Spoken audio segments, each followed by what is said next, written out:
Hello, everybody. Alan Rettig here. This is a presentation that combines my lifelong interest in Sherlock Holmes with my career in film, video, television, radio, all that stuff. Now, you might think that's an odd combination, but it really isn't, as you'll soon see. I've given this talk a number of times for Sherlock Holmes groups, but since so many have told me that the appeal goes far beyond the great detective, I thought I'd record it for a wider audience, and I hope you enjoy it. Ground zero for this adventure is this small theater in New York City, known in the 1950s and 60s as CBS Television's Studio 52. I used to haunt the place when I was a kid, sitting in the audience, mostly to figure out how TV worked. But it was several years earlier that Studio 52 was a focal point for a mid-century scandal.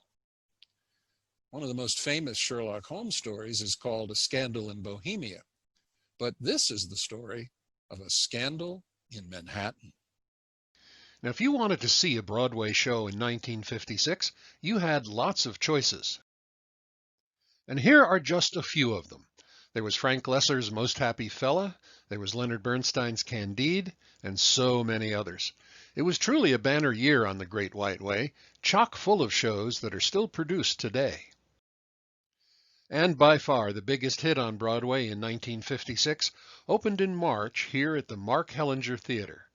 My Fair Lady was a sensation. It would run for years with many revivals over the decades. Ticket lines in 1956 were long and people waited hours to get seats. Tickets were expensive too. This balcony seat cost $2.90. Orchestra seats could set you back as much as $8 or $9. What did you pay for your seat to Hamilton? 3 short blocks from the Mart Hellinger stood another theater, smaller and much less opulent than My Fair Lady's palatial digs.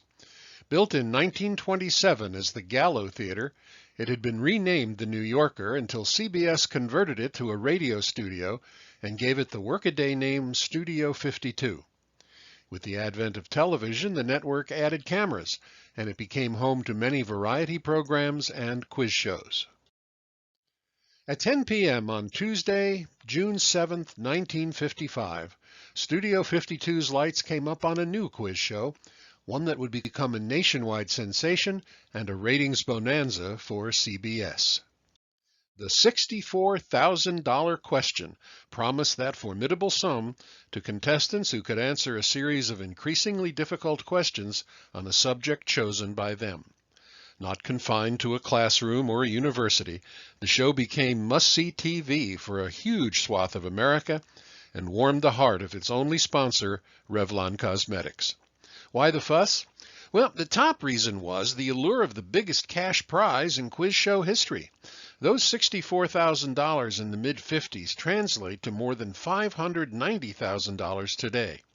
An unheard-of payday like that was heady bait to hook an audience. Remember, you could see My Fair Lady for $3. Well, the set's just been put up in Studio 52, so let's have a look around. First and foremost was the imposing isolation booth, where contestants were locked away to sweat out the answers. Nearby, at stage right, was the newfangled IBM card sorting machine that spit out questions in dramatic fashion. And over here, the no-nonsense gentleman who was the custodian of the questions, the answers to which seemed beyond the ken of mere mortals. Finally, there was the genial master of ceremonies, Hal March, who won instant fame as the smiling quizmaster. The isolation booth was a strange contrivance. It wasn't really necessary because contestants weren't competing against each other as they would on later big-money shows. It was there for dramatic effect, nothing more. But there's evidence that Sherlock Holmes would have approved.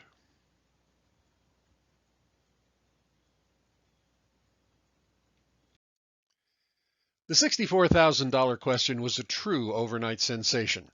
During its first season, it exploded to the #1 show on television, and just look at the shows it bested. Some of the most celebrated shows in television's golden age. Look at that. Lucy, Sullivan, Disney, Benny, December Bride, Groucho Marx in You Bet Your Life, and Dragnet with Jack Webb. On June 12, 1956, the $64,000 question was about to go on the air to celebrate its first anniversary, and tickets to sit in Studio 52's audience, although free, were as scarce and as coveted as seats for the brand new hit, My Fair Lady, just around the corner. On this night, Air Force Captain Thomas O'Rourke and his wife Bobby each already had won $16,000. Each had to decide whether to take the 16 or risk it by trying for 32,000. It was unusual and perhaps unprecedented to have a married couple competing individually for separate piles of cash. And on this night, the game was afoot, or at least the game show was. That's because both O'Rourkes had chosen the same subject, one near and dear to the hearts of Sherlock Holmes devotees. Bobby O'Rourke was on deck first, and she elected to try for the $32,000. Well, Bobby, if you're ready, so are we. Lynn, would you escort Bobby into the booth for the question, please?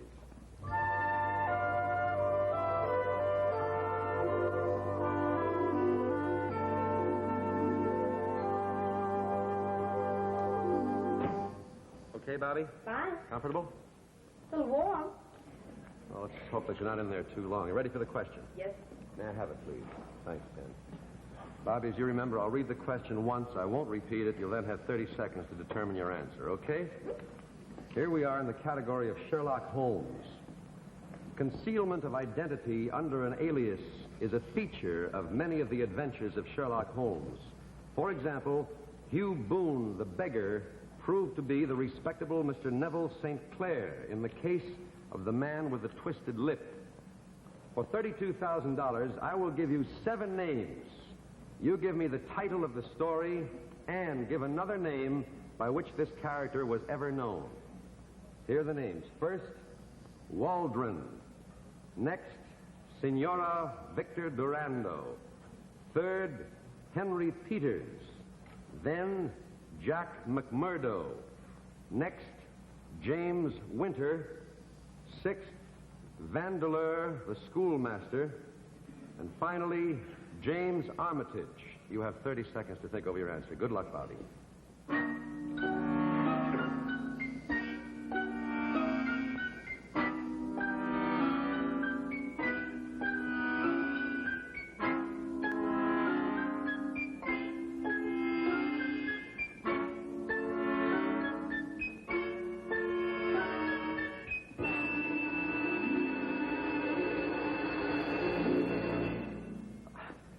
That's a nice thing to see. You're a little confident. Okay, here we go. The first name and the title and another name by which this character was ever known. First, Waldron. Waldron was Roger Prescott in The Adventure of the Three Garridaps. That's correct. The second, Signora Victor Durando. Senora Victor Durando was alias Miss Burnett in The Adventure of the Wisteria Lodge. That's correct. Third, Henry Peters. Henry Peters was also known as Holy Peters and Dr. Schlesinger in The Disappearance of Lady Frances Carfax. That's correct. Fourth, Jack McMurdo. Jack McMurdo was known as John Douglas, and he was also known as Bertie Edwards in The Valley of Fear. That's correct. Next, James Winter. James Winter is alias Killer Evans, alias John Garrideb, alias Moorcroft in The Adventure of the Three Garridaps. That's correct. Sixth, Vandeleur the schoolmaster. Vandeleur was John Stapleton, and he was also known as Roger Baskerville in The Hound of the Baskervilles. That's correct. One more and finally now for $32,000. The name is James Armitage.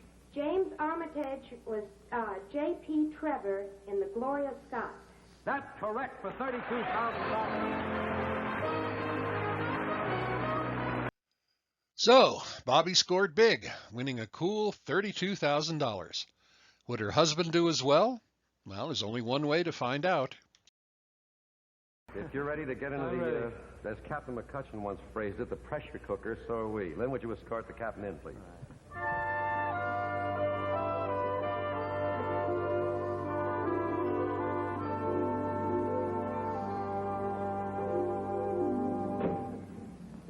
You okay? Huh? Yes, sir, I am, and Captain McCutcheon was right. Okay. May I have the question, please? I'll ask the question once as you remember, Tom, and I won't repeat it. You'll then have 30 seconds to think it over. Is this... Oh, well, $32,000. Concealment of identity under an alias is a feature of many of the adventures of Sherlock Holmes. For example, Black Jack of Ballarat was the assumed name of John Turner in the Boscombe Valley mystery. For $32,000, I will give you 7 names. You give me the title of the story and give another name by which this character was ever known. Okay? Here are the names. First, Arthur Harry Pinner. Next, Sutton. Third, Mrs. Norlett. Then, Don Juan Murillo. Next, Hosmer Angel. Sixth, Sergius, the nihilist. I guess that's the correct pronunciation. Nihilist. Thank you. If you can ever tell me anything, feel free. The 7th part of this question, finally, is Mr. Cornelius. You have 30 seconds to determine your answer. Good luck, Tom.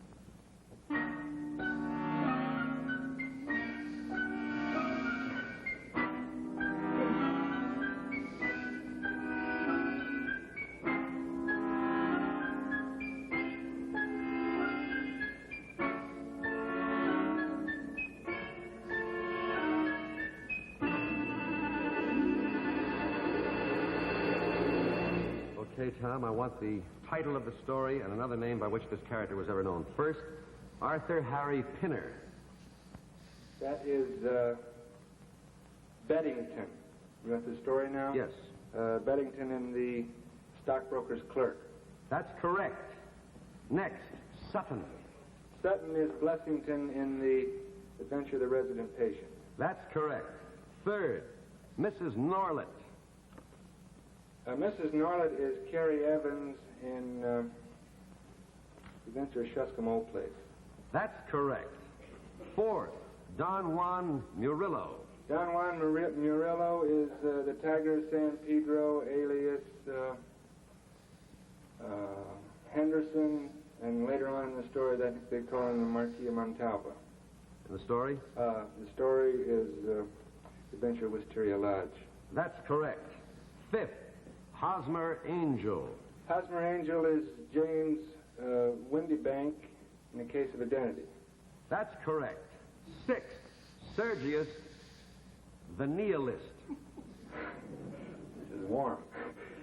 Sergius is Professor Coram in the Golden Pince-Nez.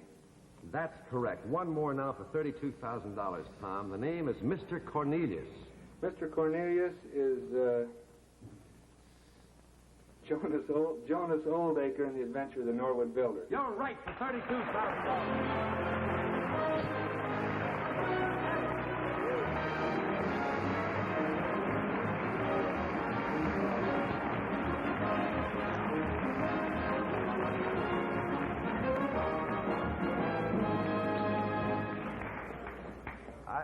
Funny thing. Who had the hardest question? Wow. 64,000 between them in just a few minutes. Quite an achievement. Which led me to wonder if today's Sherlockians could do as well. So I sent the same questions to a Baker Street's dozen of them and asked for their results. So let's meet our first 3 contestants. There's Elaine McCafferty, lawyer and well-known spark plug of the Sherlock Holmes Society of London, and the author and Conan Doyle biographer Dan Stashower, along with another noted author and Holmes expert, John Lellenberg. Let's see how they did. Ooh, dear me, dear me. Well, let's move on. Here's Professor Dana Richards of mathematical and Sherlockian celebrity, along with another top-notch London Holmesian, Catherine Cook, and Washington, D.C.'s best-known Sherlockian, Peter Blau. How did they do? Not so well. Well, surely we can do better than that. Let's ask Marcus Geiser and Helen Dorey of the Sherlock Holmes Society of London and the Reichenbach Irregulars of Switzerland, along with law professor and Sherlockian Ross Davies. Once again, middling scores. Here's writer, publisher, and Sherlockian Carla Koop, along with Les Klinger, whose new annotated Sherlock Holmes is on just about every Sherlockian's bookshelf, and Julie McCurris, who holds forth in the Twin Cities and is one of the bright lights of the regular Sherlockian conferences held there. Scores, please.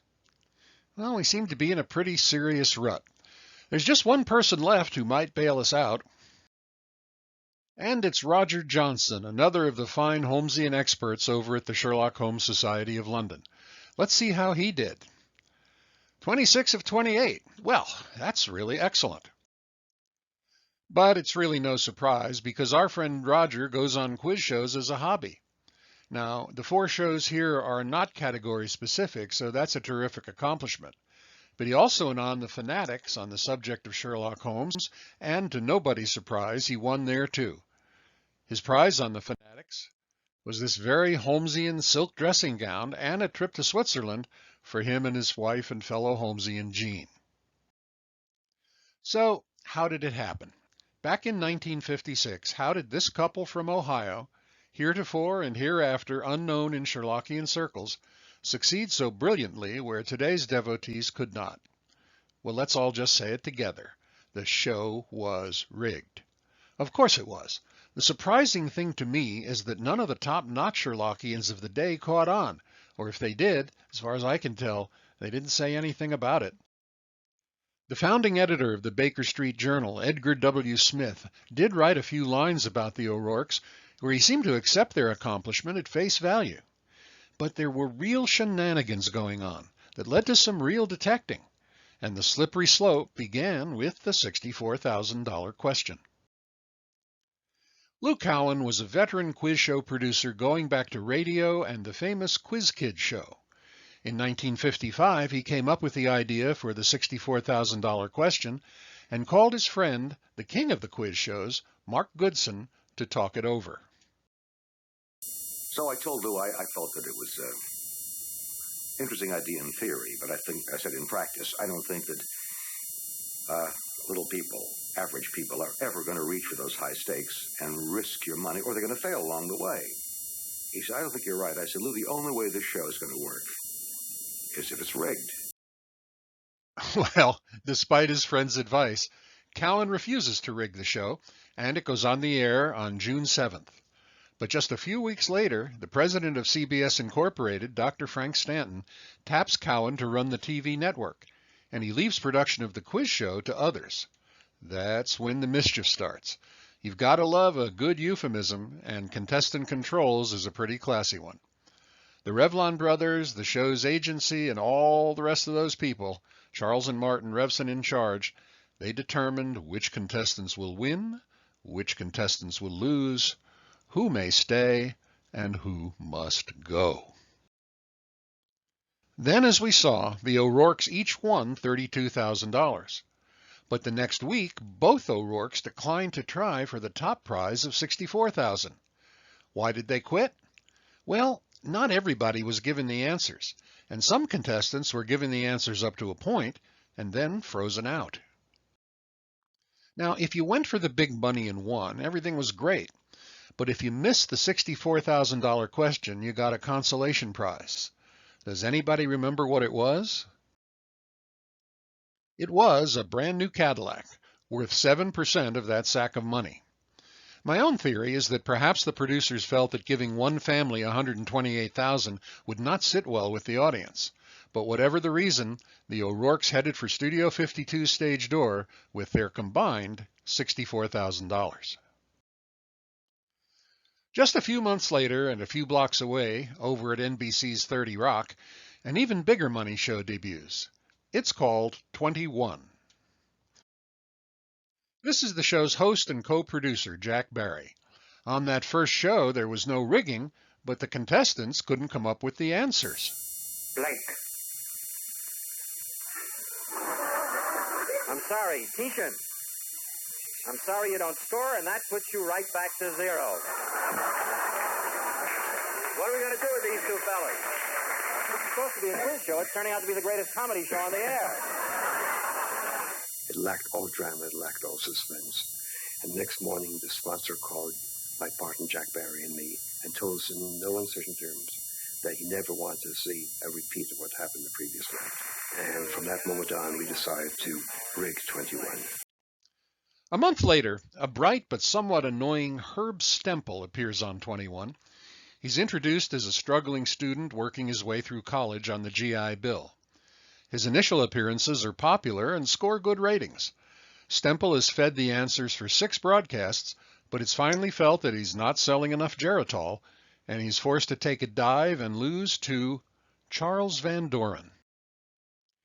Van Doren is the opposite of Stempel. He's young and he's assistant professor at Columbia. He's son of the Pulitzer Prize-winning writer and professor Mark Van Doren and poet and author Dorothy Graff.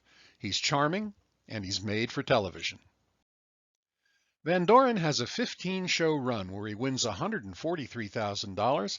He gets 2,000 letters a week along with 500 marriage proposals. His streak is completely fraudulent. He's fed the answers for every show. Eventually, he demands to lose and may actually have tripped up on purpose. But in any event, Van Doren loses in March 1957. Even after losing, Charles Van Doren remains a national hero. NBC gives him $50,000 a year to do cultural pieces on the Today Show. He had been making $4,400 a year as an instructor at Columbia. But despite Van Doren's giddy success, storm clouds are forming over the quiz shows, and the downfall is on the horizon. Herb Stempel is not happy about being forced to lose to Van Doren, and goes to Jack O'Brien at the New York Journal-American to spill the beans. But the paper's lawyers spike the story for lack of corroboration. Despite an undercurrent in the media that the quiz shows might be fixed, there's no specific evidence until the Dotto scandal erupts. Dotto is a CBS daytime quiz show that debuts in January 1958. It's a connect-the-dots game hosted by Jack Nars, and it's an instant, spectacular hit. In May 1958, a part-time nightclub comedian, part-time bartender named Edward Hilgemeyer Jr. is selected as a standby contestant and waits in the green room for his chance to go on. There, he sees something curious on a table. A notebook which he quickly discovers contains questions and answers, questions being answered on the air at that very moment. Hilgemeyer takes the notebook to the contestant who was defeated by her well-informed opponent, and together they do the honorable thing. They go to the producers and demand hush money. But when the producers give the defeated contestant more money than they give to Hilgemeyer, he beats feet to the law. He takes his complaint to the Manhattan DA, who in turn goes public with the story. And does this guy ever look like a New York DA? This fine, upstanding young man has been wronged by an evil scourge. With that, Frank Stanton at CBS cancels Dotto on the spot. And as the quiz show world unravels, Stempel's story is flashed across the country. But across the board, quiz show producers maintain their innocence, and the grand jury convened by the district attorney is unable to indict, because in the mid-50s there is simply no law against rigging a quiz show. But the public furor doesn't die down, and Congress begins an investigation. Their star witness? Mr. James Snodgrass. Snodgrass had been a contestant on 21 some weeks after Van Doren's loss, and he had some interesting information for Congress. He mailed himself registered letters containing the questions and answers, and the letters were postmarked before the broadcast date. He opened one of the letters in front of the committee, and that was game, set, and match. There was no longer any doubt. Mr. Snodgrass had nailed the lid on the cheating scandal. Hollywood's version of what happened next is portrayed in a very good film called Quiz Show, directed by Robert Redford. Near the end, Charles Van Doren has a chat with his father. Have you heard, Dad? There's this congressional committee that's, well, they're investigating the quiz shows. Yeah, I read that. What's it about exactly? Well, evidently certain of the contestants were given the answers in advance. Cheating on a quiz show. It's like plagiarizing a comic strip. Well, at any rate, it seems the committee wants to call me to testify. Oh, I've testified before. Funding for the arts, it's nothing. I think this is a little different. You run circles round them. It's not exactly Jefferson and Lincoln down there anymore. I think this is a little different, Dad. I think you'd be glad of the chance to clear your name. Dad, I can't simply just tell them the truth. Can't tell them the truth? Why on earth not? Yeah, I can. Charlie, from what I understand, it's just this bunch of frauds showing off an erudition they didn't really have. All you have to do... The problem is, Dad, it seems I was one of those frauds.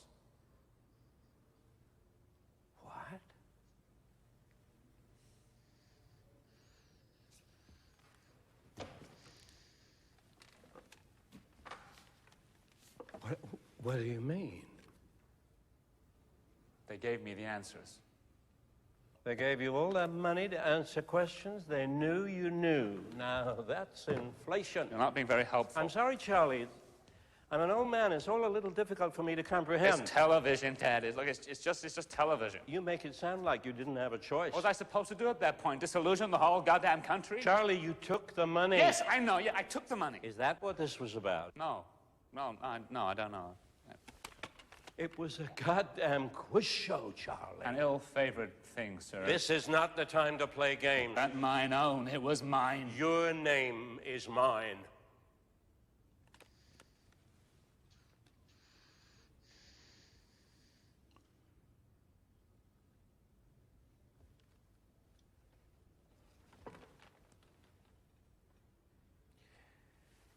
Charlie. Not a happy camper. Finally, with no place left to hide, Van Doren finally does tell Congress the truth. In his mea culpa, he says, "I have deceived my friends, and I had millions of them. Whatever they're feeling for me now, my affection for them is stronger today than ever before." Many on the House Committee on Legislative Oversight, including its chairman, Orrin Harris, showed some compassion. Harris ended his questioning with, "God bless you." But the feeling was not unanimous. Congressman Steve Darunian had a different perspective, saying, "I don't think an adult of your intelligence ought to be commended for telling the truth." As it turned out, neither Columbia University, NBC Television, nor the law was in a God bless you sort of mood. Charles Van Doren was fired from both Columbia and the Today Show. He was convicted of perjury, but his sentence was suspended. So much for Mr. Van Doren. And that brings us to what really is the $64,000 question. Was this dirty business, or was it just plain old show business? Which point of view is the right one? Well, on the left-hand side, on the dirty side of the business, we have massive deception of the American people, that's for sure. Strong incentives for legitimate contestants to play a crooked game, no doubt about that. And, of course, morally bankrupt. On the other side of the ledger, show business, well, the producers said, our job is to entertain. They had no problem justifying their actions. Showmanship, spectacle, and illusion is what we're all about. That's what they said. We're simply a breath of fresh air. And my favorite, which point of view is the right one? Well, you can choose your own adventure. But one elder statesman of the day had a clear point of view. President Eisenhower was a big quiz show fan. He left strict orders not to be disturbed during the programs. After the scandals broke, he tweeted this.